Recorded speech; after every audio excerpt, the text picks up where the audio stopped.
Hello and welcome everyone to this webinar with MSP 360 as well as Huntress Labs and of course Tom Lawrence. We'll get to some more formal introductions here in a moment, but this is ransomware detection, response, and recovery.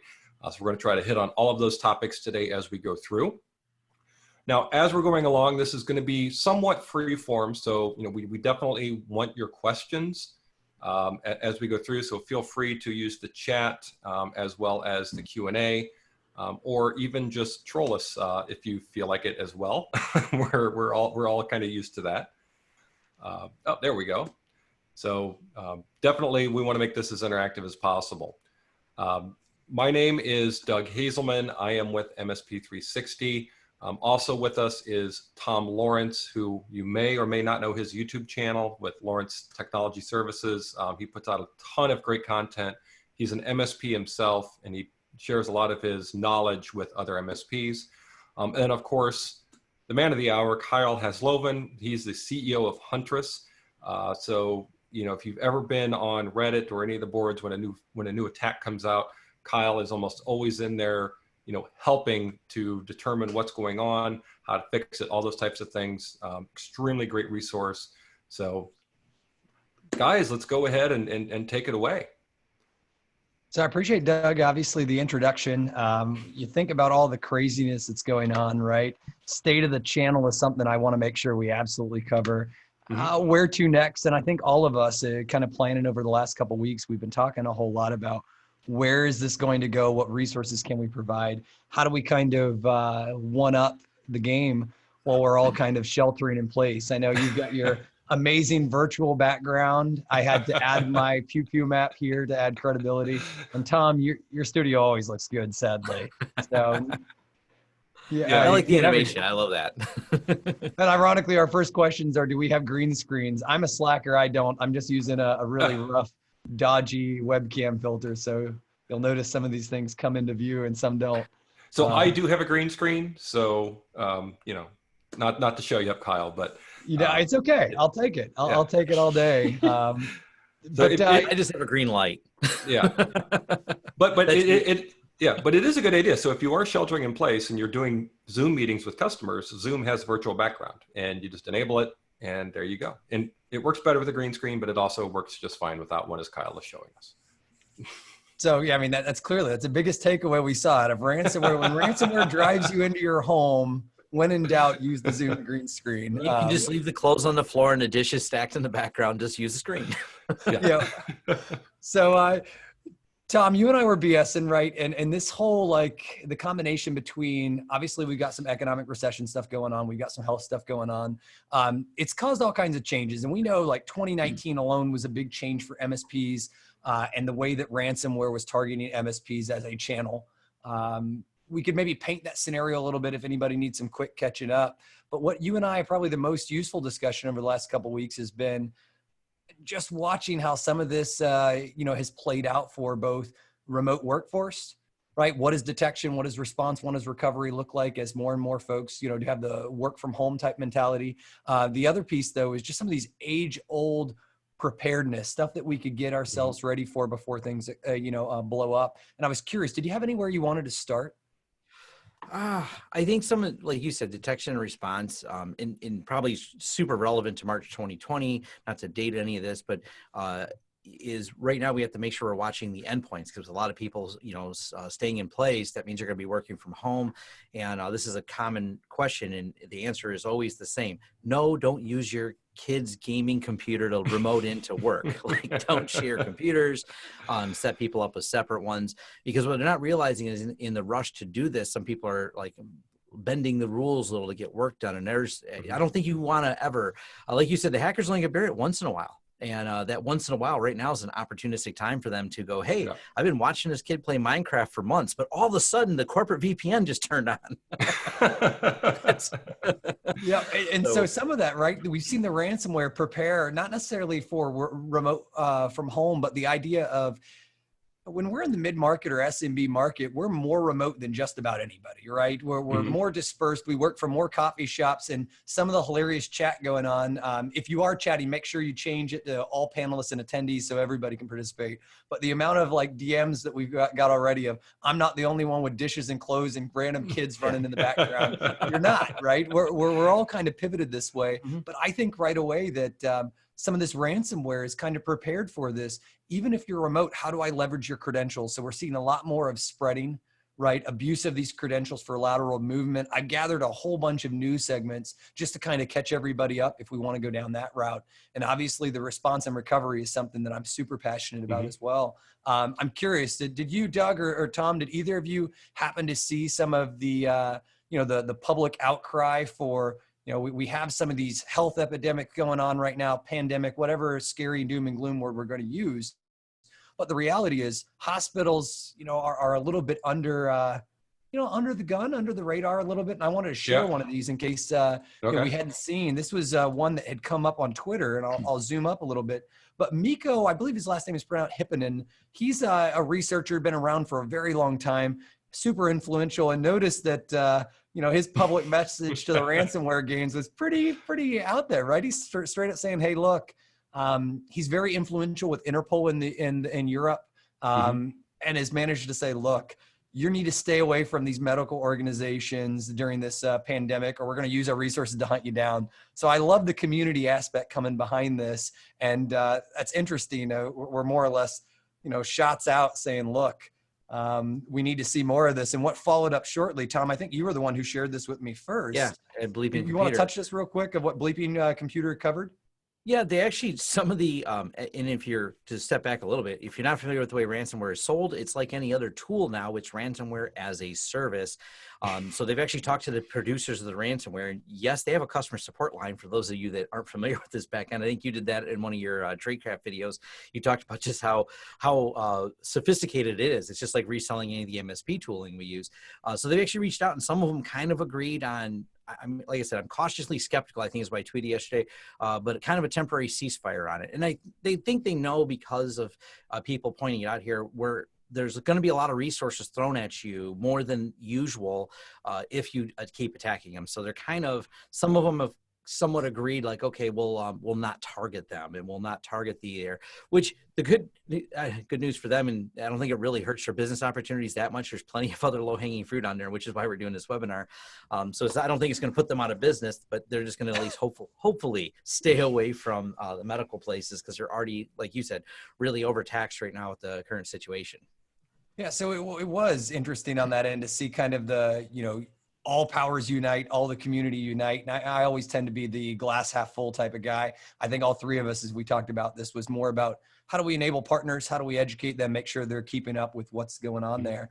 And Tom, you had mentioned a little bit about the economies. Is it useful at all maybe to give some of that background? Or Doug, obviously your team on the MSP 360 side of the house, you see the effect of these affiliate networks attacking people and more or less the, how people are organizing to actually compromise victims. And when they're doing it almost in a sense of revenue sharing sometimes to really make this a business. Do you all want to maybe cover that real quick while I bring up some assets to show like how this actually looks like in the wild? Yeah, sure. We hear from, some of our MSPs, that have been attacked and those types of things, being able to help them recover, that's obviously is one of the main points of this webinar. But I also think that from a preparedness standpoint, if they weren't prepared before the events of the last several weeks, they're definitely not prepared now. Especially as, like you already mentioned, the shift to work from home, and whether or not they have endpoints, protected from a backup perspective, they may or may not. Although it is fairly easy to deploy, depending on the type of solution you use, to make sure that those endpoints are backed up so that if something does happen, you can do that recovery. But I think it's something that everyone needs to think about, as an MSP, is all of a sudden where they work and where your customers work from, the assets they're using may have shifted to something different. And, we are more than willing to help you to kind of shift what you need to protect in terms of this new reality that we're dealing with. Yeah, and we're seeing the same because this happened even a while ago. It was a crazy incident, not one of the clients that is on our managed plan, but they called us for incident response. What the attackers had done was one of the people was sick in an accounting firm. They wanted to work from home. They used their kid's laptop, which has like every imaginable thing on there. And that was the opportunity we're waiting for. And they sold the creds and leveraged that access to actually dump all their accounting files out. It was a pretty sophisticated attack when we debriefed the response because they were refiling people's taxes and everything else. So you got to watch it, that's where generally speaking, the attack vectors and some of these threat actors, they have patience because time is on their side. They're just watching all the time going, yep, he just logged into a gaming server, but his Steam account doesn't have enough games to make it worth selling. But that one opportunistic time comes in. And that's why security is always so hard. As a reminder, it's like you have to be right 100% of the time because there's a lot of people just waiting and watching. And frequently these are just botnets waiting and collecting credentials until, hey, that looks different. Hey, that looks like an RDP session. Hey, there's a Cisco AnyConnect. And their tools are sophisticated enough to watch for that. So they're watching what's logging in and just determining what's valuable on that. So it's definitely a real threat. So while we're talking about remote, actually, Kyle, just real quick, there's a question here from Sigmund asking about remote access. And, looking at all the MSP groups and things like that, seems to be one of the most popular questions is what's the best for remote access? You've got Chrome Remote, you got Go to My PC, VPN, RDP, MSP 360 remote access. Using some of the more commercially supported products, things like Go to My PC or some of the commercial available products like MSP 360 has, those are good because you can manage the users, you can manage the two-factor, you can enforce policies, you can have control over it, and you can shut them down if you think things escape. I see a lot of people asking because Google offers Chrome Remote Desktop. It's only as secure as the Google account you're attaching it to. Yeah. And there is really, I haven't really looked at it because I know they've been going through a lot of changes with it. I don't think there's any way to manage it through G Suite so you can control who has access to what. So it can be a little bit scary if someone just loads it on a work computer and goes, now I'm logging in from home. And you're like, how are you doing that? Yeah. Well, I think, in terms of Chrome Remote Desktop, if you want to make it easy, like let's say someone calls in, they need your help, right? And you need to remote into their PC. Chrome Remote is something it's free and easy if they're using Chrome. I mean, for a quick support session, to help a customer out, I think that's probably fine. I use it with my mom all the time because it works. But if you don't already have one of the commercially available products, like you mentioned, where they have it installed and you have the account set up, and all of a sudden now you're like, oh, I need to remote into this person's PC to help them solve an issue. How do I do that? Something like that. But they all have quick and easy, utilities where you can just send them a link or whatever. But it's kind of dependent. Is this just for one PC support request, or are we looking at a kind of a new? This is how we remote in and work from home and those types of things. Yeah. And I will say that VPN and RDP is a really solid solution. That's what I was publishing just before this started. I published a video talking about specifically with pfSense, but the concept is still about networking and segmentation, where you please do not expose RDP to the world. There's my first thing I said, I think, at the beginning of the video. Just don't do that. Whatever your VPN solution is, provide the VPN solution so they VPN in, and then from there create rules so it limits them for only to the resources they need, probably just their desktop. We actually just did a medical client like this. So each VPN only restricts them to getting to exactly their desktop and no more. It's just practicing principles of least privilege. So it's not too big of a deal there. So gents, we've been all kinds of, jumping back and forth, talking about what some of the threats are. I appreciate you giving me a little bit of time, considering where the questions were coming from. And one of the direct messages I've got on my end was specifically about, we're seeing this remote access. We're seeing SMBs being targeted. You mentioned the economies. Can you tell me a little bit more about it? And what's cool is I had a picture ready for us. So I'm going to go ahead and screen share real quick. This is one of the redacted dark web forums that everybody gets scared about. Torum is one that really is low hanging, but what's interesting, if somebody has never seen this before, we tend to try to educate folks on this end, but notice this is somebody actually calling out back in November saying, I work in IT sales and help desk. I'm an extremely good social engineer and have lots of experience working in SMBs. However, I'm looking for someone that has a ransomware program that would not be detected by a cheapo antivirus. I'm going to do this on my side. I'll get you 2 to 3 infections per day, and they'll be good ones. Well, I'm willing to split the profit 60-40, and you won't be lifting a finger. And that's an actually very common strategy of, we see most folks, you'll have the ransomware authors maybe in a country or some type of area where it is not illegal to write ransomware, but it is illegal to conduct the operation. So you see this in some of the, Russia is famous for some of this stance, but there's others. And what's interesting about it is you immediately see people start asking about just a question. Do you have access to the domain controllers?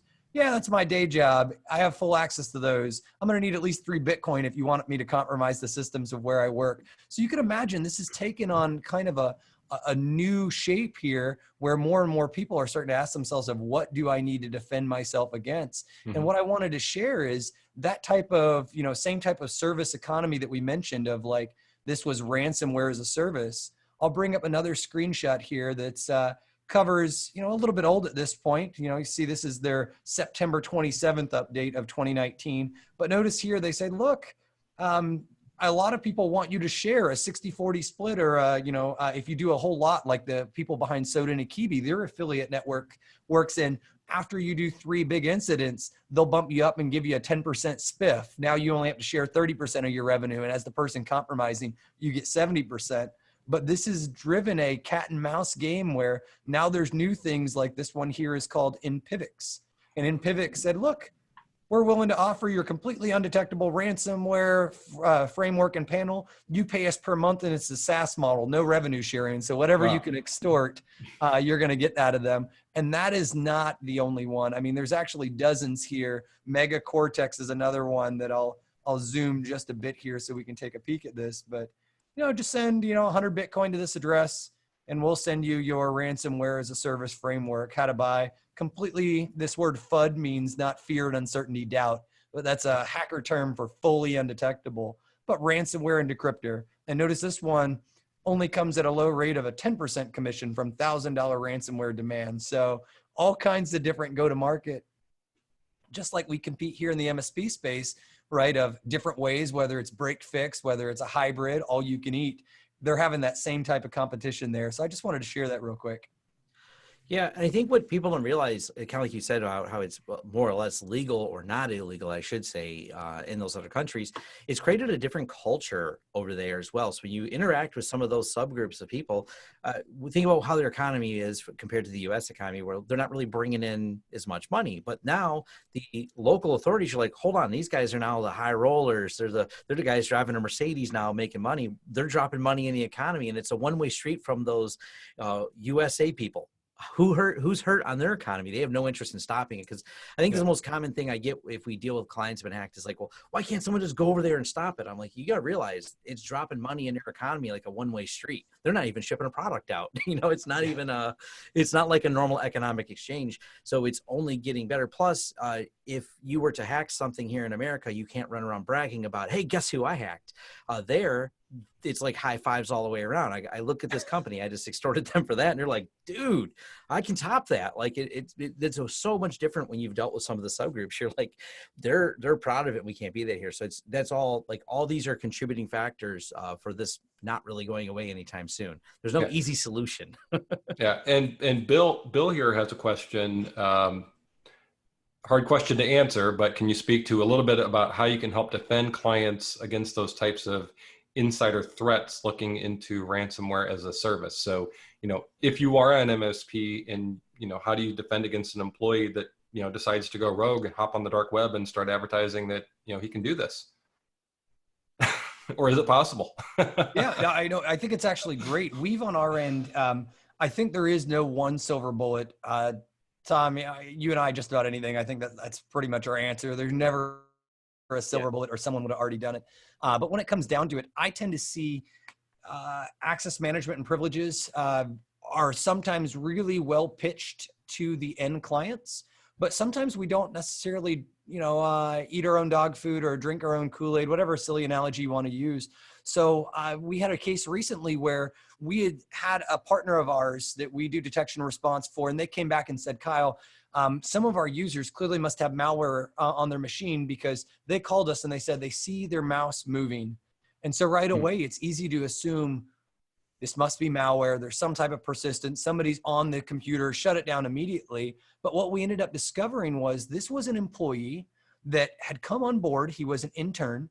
Within the internship, it went great 30 days into it. There was no background search, though. There was no sort of, research into this employee, and it just was a good person.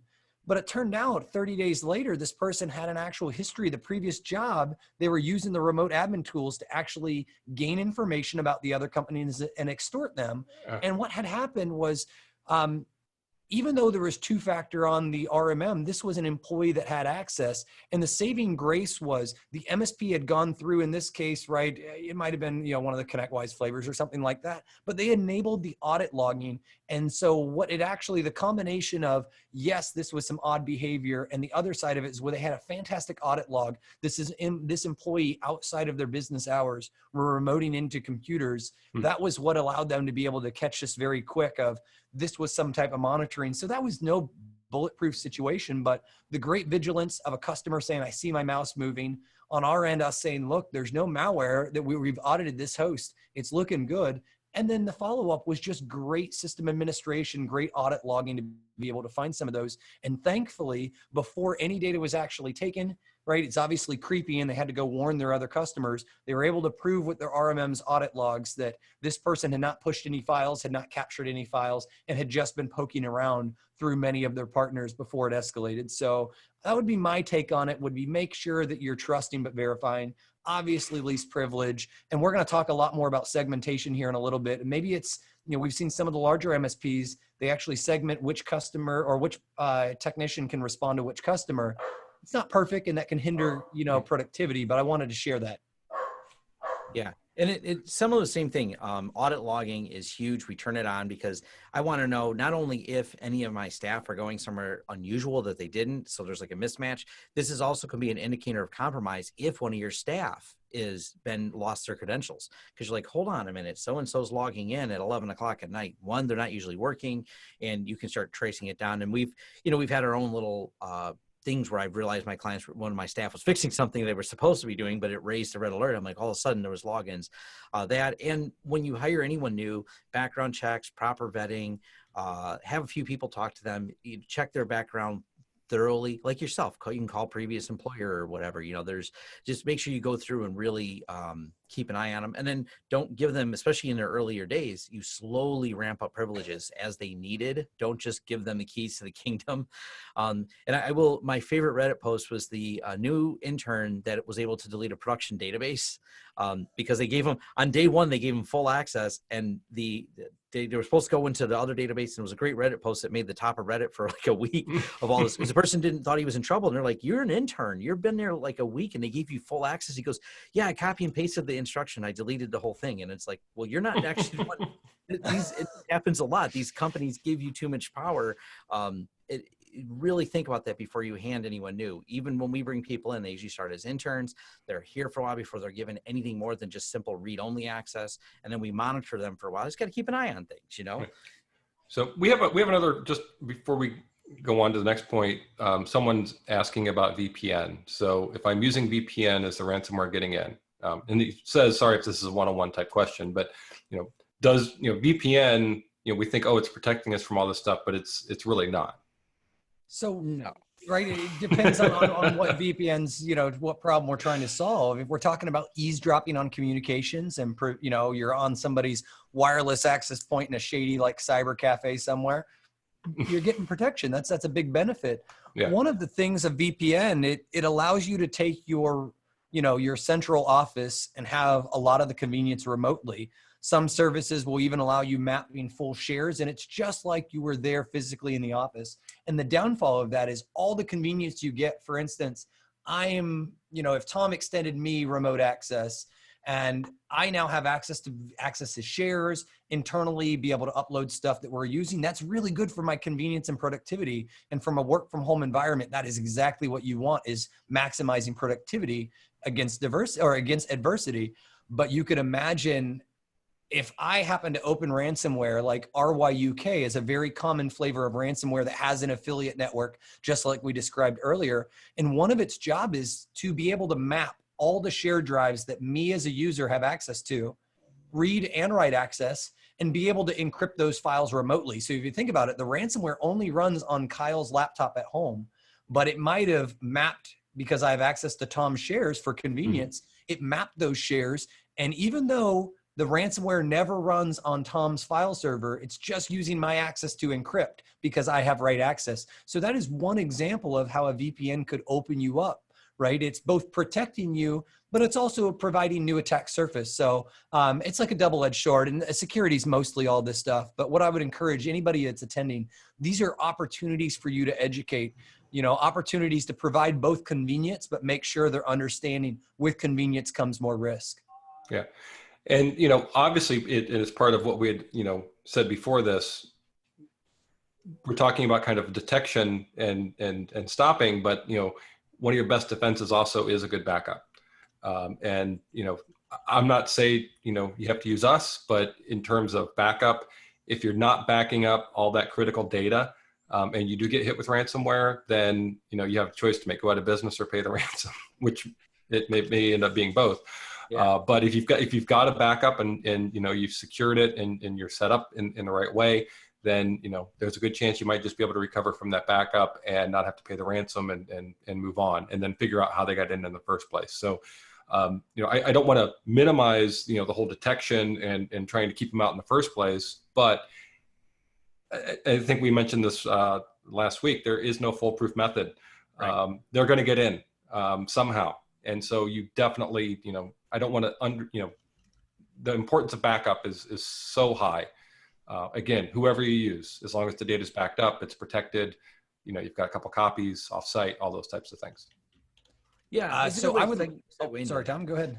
I say probably a good way to segue into that, because I see a couple of people asking about that, because it's backup, and backup is part of, but not your disaster recovery plan. Correct. So how you do these backups, and that's something we're going to talk about, some of those methodologies and ways to keep the backup safe, because I think Kyle can definitely speak to this. You have a couple demos on one of the things they do when they get in is start looking for the backups, because they want to disable your ability to restore. So you're going to say, Kyle?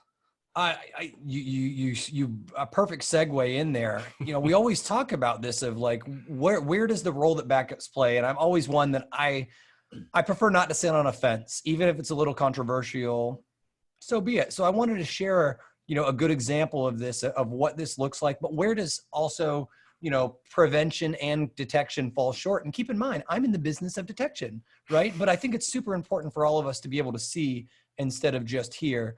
So all the way dating back to 2016, we have me coming out here saying the only answer to ransomware is solid backups. If you have somebody like me from an NSA background and the threat model you're trying to stop is one-time execution, meaning I just have to get my ransomware to run one time, right? You might catch me the long term. You might find my persistent access and get me out of there. But ransomware, I just literally have to be able to start the execution. Even if you learn from that behavior and find it later, I'm going to get in, right? And it's not that it's truly unstoppable. It's just a cat and mouse game. I was never challenged at NSA to be able to could I get into that network? It was maybe what hurdles do I have to jump across, but I want to make sure that was, a little bit of that mentality there. So in a great example, this was highlighted recently on, Bleeping Computer again, where a lot of our articles, this was in North Carolina. It looks like there was an incident that happened with a city government similar to like Baltimore or Atlanta. And notice here, they said, look, according to this, government here, some Ryuk malware, right, had got in, had spread laterally, caused the city's 911 call center to shut down. These are real issues that happen. But the icing on this cake, and I'll actually adjust my screen sharing real quick so some audio can come over. So give me 1 second here so we can share with this a little bit. And I'm going to play a video from their actual incident they recently had where the CIO and the city and county directors came in and talked about the role of both detection and response. And I'll share a little bit of that, of where they succeeded and where they fell short. Good afternoon, everyone. On Friday evening, the city of Durham's data networks experienced a serious cyber malware attack, which affected our entire network. Thanks to our advanced notification systems, our technology solutions department acted quickly to take networks and phones offline, which greatly minimized the damage to the city's operating systems. So I'm hoping audio came through there. I know sometimes with webinars, right? It was a little loud. Was it loud on my end? Ironically, it was super quiet. So sorry for anybody that, I blew your eardrums there. But what's really interesting is this is a politician that we're looking at having to articulate, and Joe Clapp said, ooh, cyber malware, which is totally FUD and, all kinds of the words. But what's really interesting about his piece is he called out early detection played a key role. So I managed to follow up and get a little bit of the insider on this situation. And I ended up learning that within the first couple of minutes, they managed to get notifications about what was going on here. And what was really crazy about it is they managed thousands of endpoints. If you actually watch the whole 30-minute video that's publicly available, since that was a city government giving it, they end up describing that between the city and county, about 2,000 of 5,000 computers were encrypted, and that's still with having minutes of detection. We learned a little bit more about all the layers. It came in, they believe, through phishing is what it says on that video. I'll leave some of those links in case anybody wants to take a look a little bit more into that. But what's amazing about it is they were able to say, 3/5 of our network is actually unhindered. So that's great. Anybody would take 3/5 of their army that's, not white, but you got to imagine the next questions, just like Doug so elegantly said, is, all right, what's the backups? Where do we need to have it? And one thing that we've talked a lot about, right? We tend to talk a lot about confidentiality, integrity, and availability, right? Those are the CIA pillars that we all learn if we take a CISSP. But sometimes some of the things that really matter are words like, the ability to have something that's immutable. I don't know, immutability, Immutable. Is that a word? Yeah, immutability. That sounds like, yes. That's definitely a ridiculous word, but the idea of making things that whether, they're immutable or built to be able to withstand some of this compromise, I think maybe is a cool place that we could touch on real quick as we're moving from detection. We know detection works. We know hacker footholds. We know finding people brute forcing through RDP or abusing the newest SMB vulnerability. I'll put links to all these in chat. These are hot ways that people get in, but I think it's very critical with me here saying people are going to get by. Let's start talking a little bit more about that. How can we respond and how can we recover? Somebody want to pick up on that while I gather some more resources? Yeah, I don't mind picking that up because it's funny, and I'm going to do a screen share here. Let me get my position in place here. Share. Make sure I'm sharing the right window. I have a lot of windows open. Don't worry. Let me make sure. Okay, those are safe. This screen should do it. Let's hit share and we can. All right. It's funny, and this is actually a coincidence that this one came up here, but worm compliance explained. I love this because one, it's a funny word, but write once, read many. It makes me think back to the earlier 90s when we had the write, run, read drives. But this is one of the things I think is really important is have the immutable or permanent storage. Now, in some industries, maybe other people realize this or not, there are HIPAA, Sec Rule 17A4F, and this is actually coincidence when I Googled worm compliance that this came up on an MSP 360 blog. It wasn't even planned this way, but it was planted. There's a plan. It turns out these guys actually seem to know about this topic. But what you do is you want to create why you need cloud-based worm compliant storage. And this comes back to that word immutable, where you want to have solid snapshots that can't be deleted. And this is really, really important. The other thing, and I have this pulled up here, this is one of the demo buckets we had set up with Wasabi Hot Cloud for some LTS demo buckets here. Right here. Okay, sorry. No, it was traffic on my side, I think. Yeah, okay, sorry. And this is like, someone's vibrating.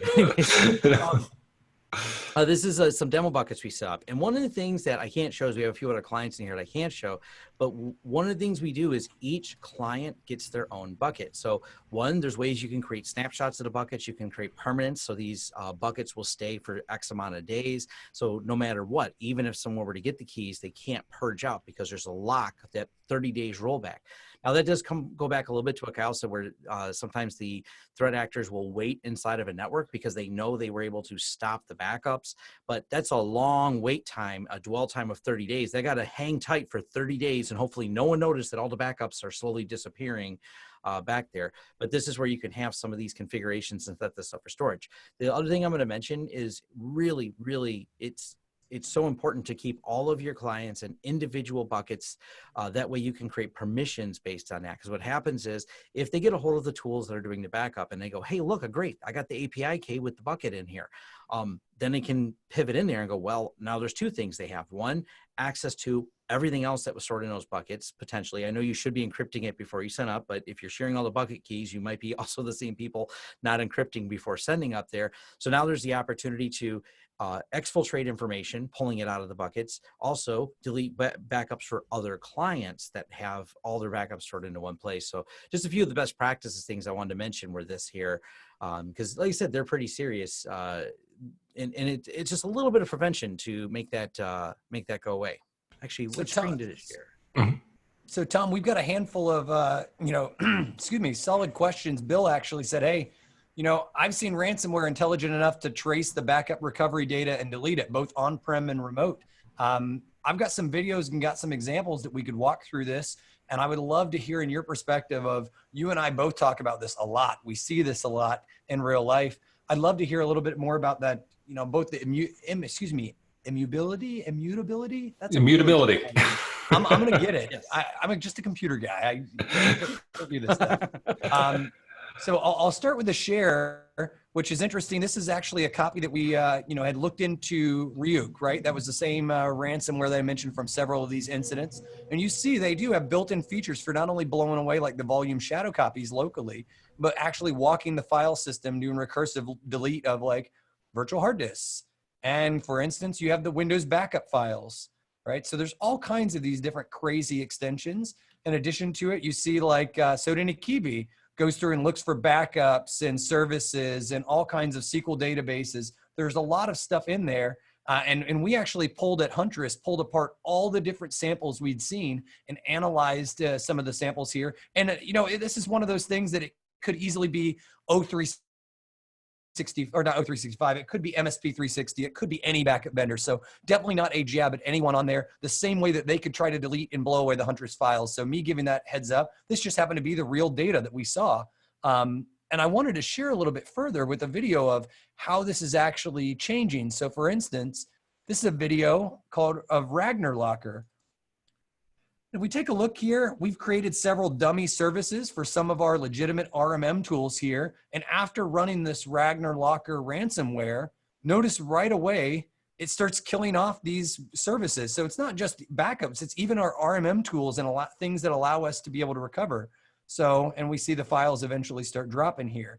So I didn't want to, when we're saying, look, this malware is actually trying to blow away our files and really trying to escalate, this is not just backups. It's trying to hinder anything that our partners can do to help the end goal, which is recovery.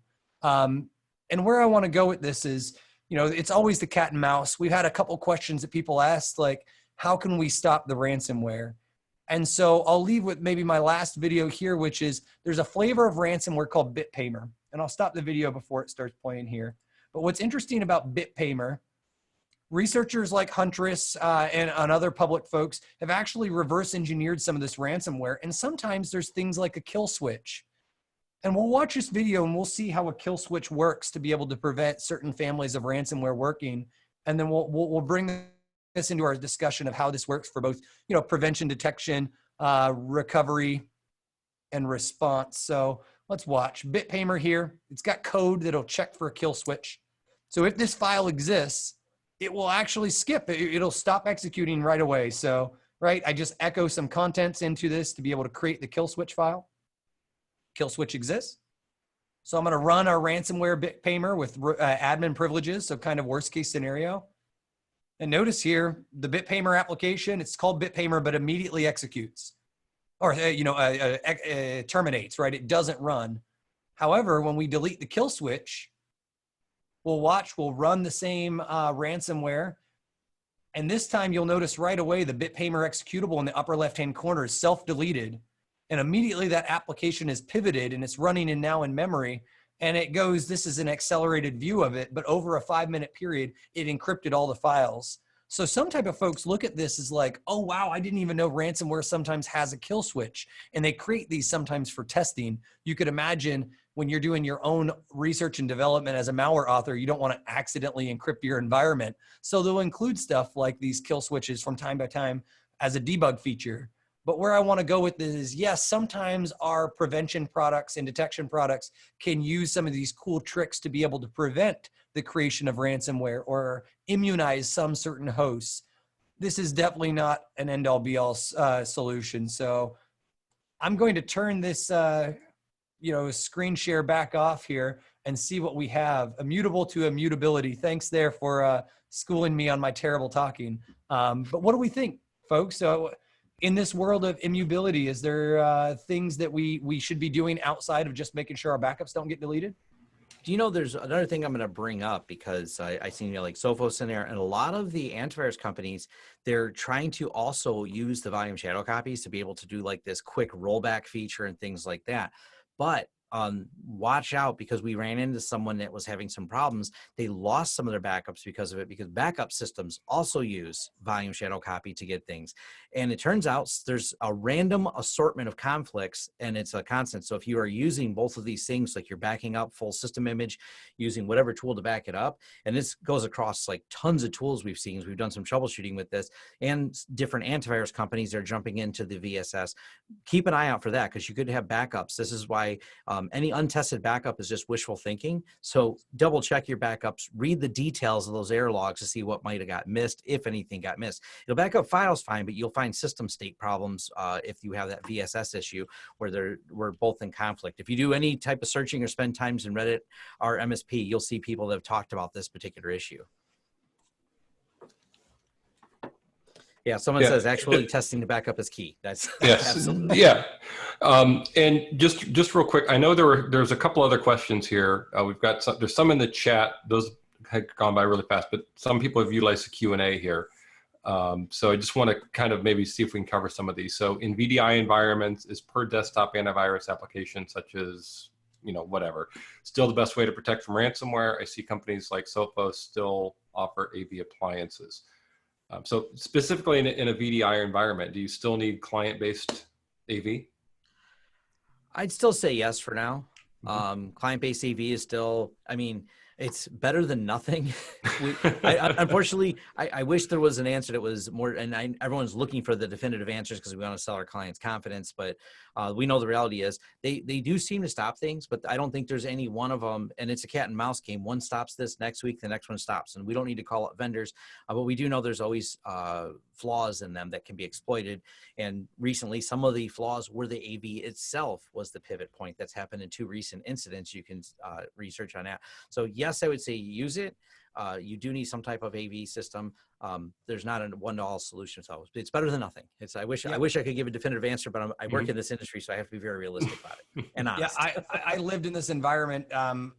Escaping VDI environments is just as much a target for attackers. Obviously, that gets a little bit more sophisticated, but think about that word, advanced persistent threat, right? The P in the middle, persistent.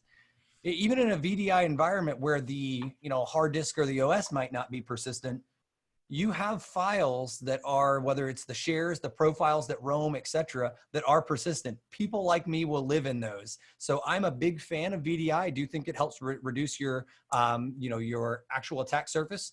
But I'm pretty realistic in regards to, like, I've lived in those environments. It's not a silver bullet. So. Cool. Just a couple other questions here. I want to try to get through some of the Q&A here real quick. Somebody's asking about if they get attacked by ransomware, cloud storage account data it's disturbed by ransomware. Basically, can they get to the cloud storage account? And there's no great answer to that. There's always a possibility there. It depends on how they're trying to access the cloud storage account. So, depending on how you're connected to that cloud storage account will really make a difference. You obviously don't want to have a mapped drive to that cloud storage account because there's a good chance that then the ransomware could get in through that way. If you have a persistent connection open, that's definitely an issue.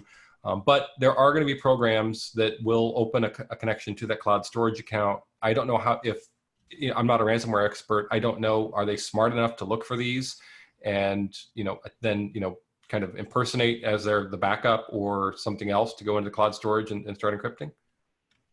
Yeah, I would say for the most part, as long as you're keeping each client, because once they have access to the backup tool is going to have the API key saved there that allows that access that's been granted to that cloud storage.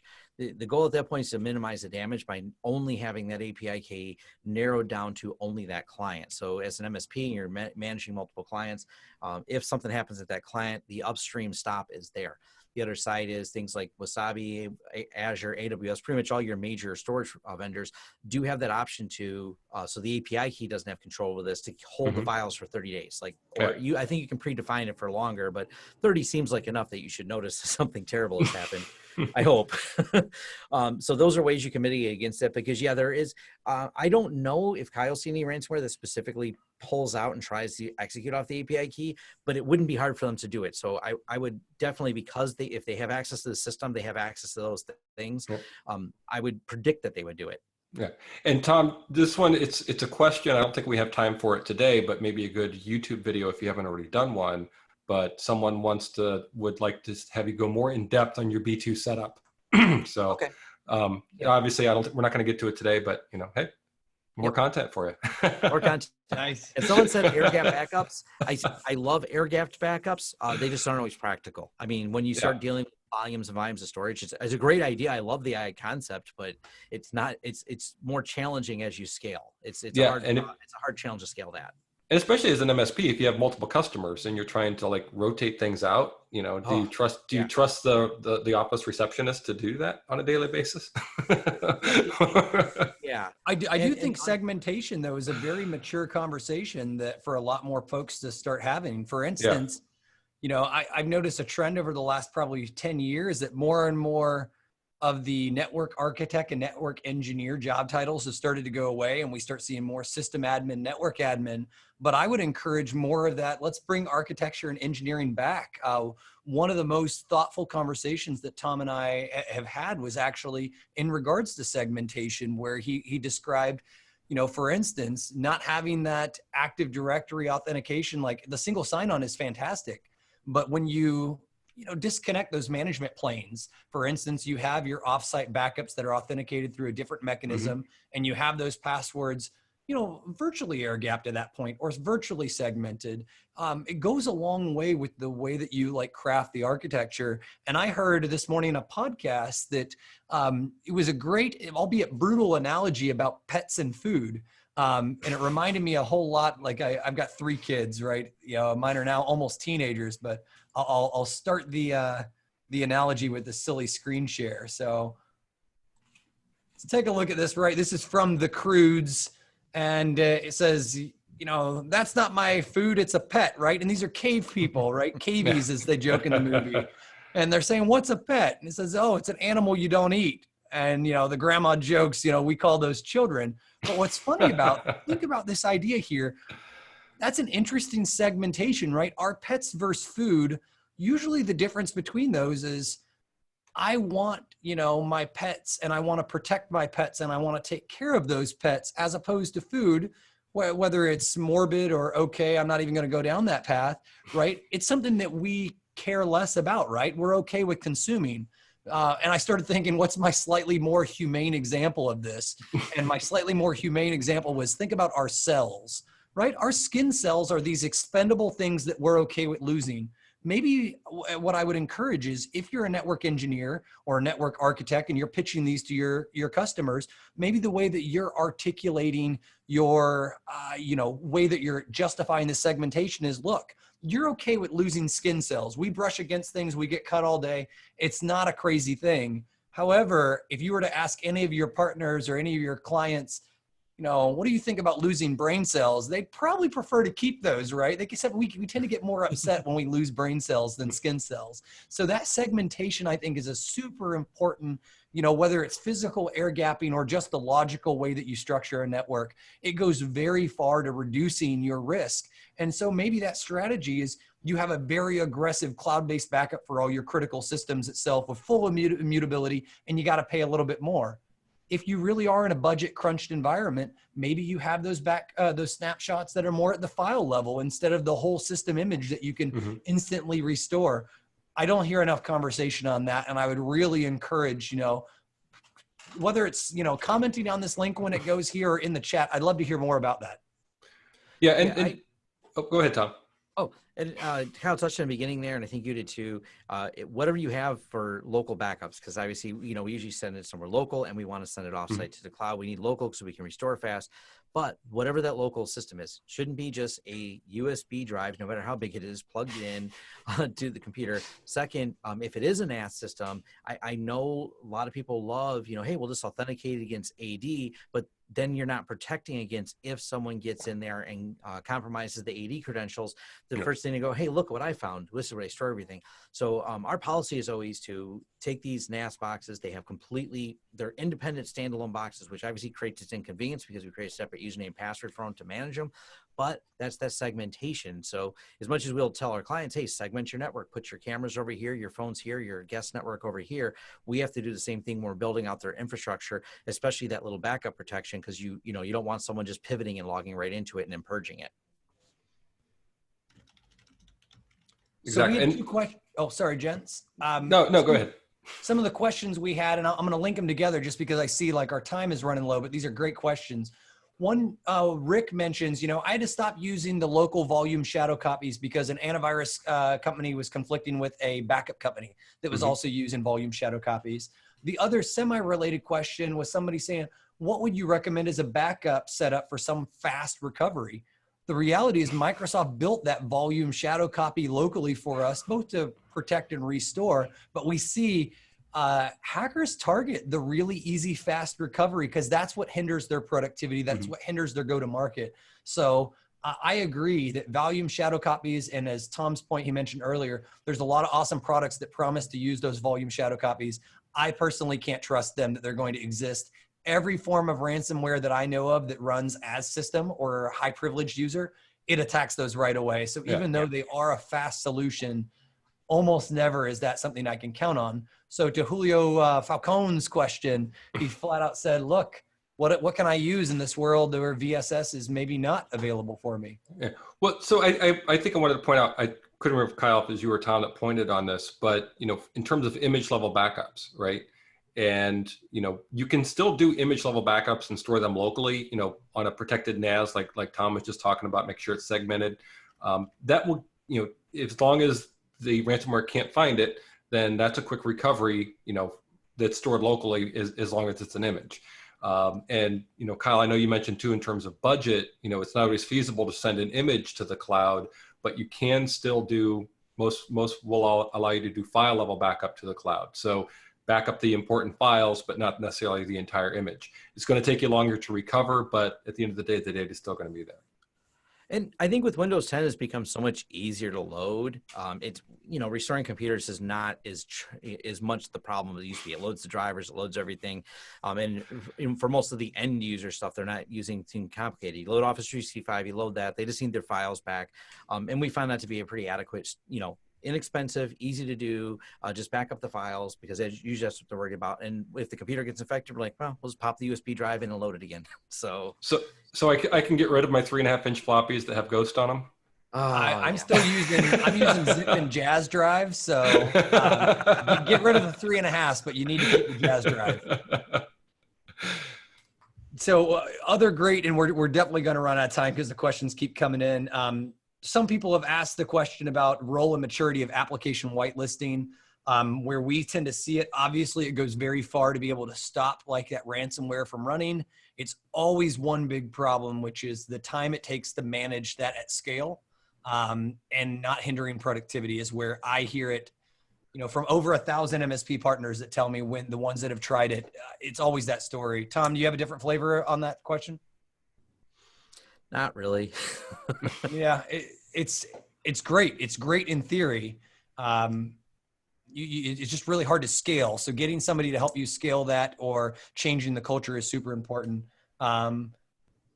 Other questions, what is there, or is there a backup solution where it allows you to change the extension to what you want? For example, .site instead of .bak. I think that's the cat and mouse game evolution, right? I don't want my backup files to be deleted by ransomware, but probably no one's going to delete my .exe file unless it's a really sloppy ransomware solution.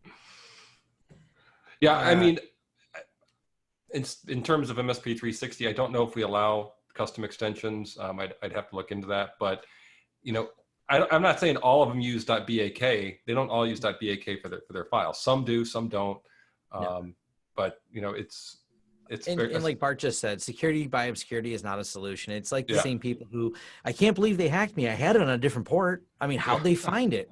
Yep. Yeah. 100%. I was going to say, like, when I'm actually like, you know, right now people are looking at file extension, but the natural progression is as file extension, if you're going to do the obfuscation, I'll just look at the file header, which if it begins with, you know, MZ or PK for a zip file or something like that, I'm going to come after you and encrypt you anyways and skip you. So I do agree that security through obscurity, don't get me wrong, it can work, but it's not a scalable long-term solution. And it's really just the most minor of adjustments and you're getting pwned again. And then there is one question here as well in terms of getting best tools for cleaning or the best way to clean up before restoring the backups. So and Kyle, I'll let you handle that one maybe.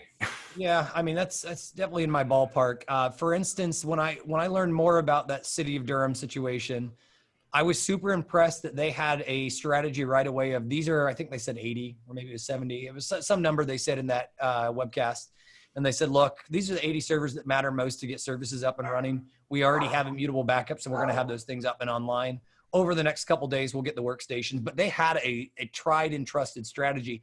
But the one thing they called out that I thought was probably most important is they said, we are very concerned that as we restore these backups, what if the actors are still there? Do they have credentials? Do they have backdoors? Do they have persistent access footholds? Obviously, the shameless plug is, you know, Huntress helps on that, but there's a lot of great products. Look for something that's going to help you detect and respond. So when something slips by, prevention, you know, if you think about the NIST framework, you've got identify and protect right up front. But I think a lot of us forget there's technically detect, respond, and recover.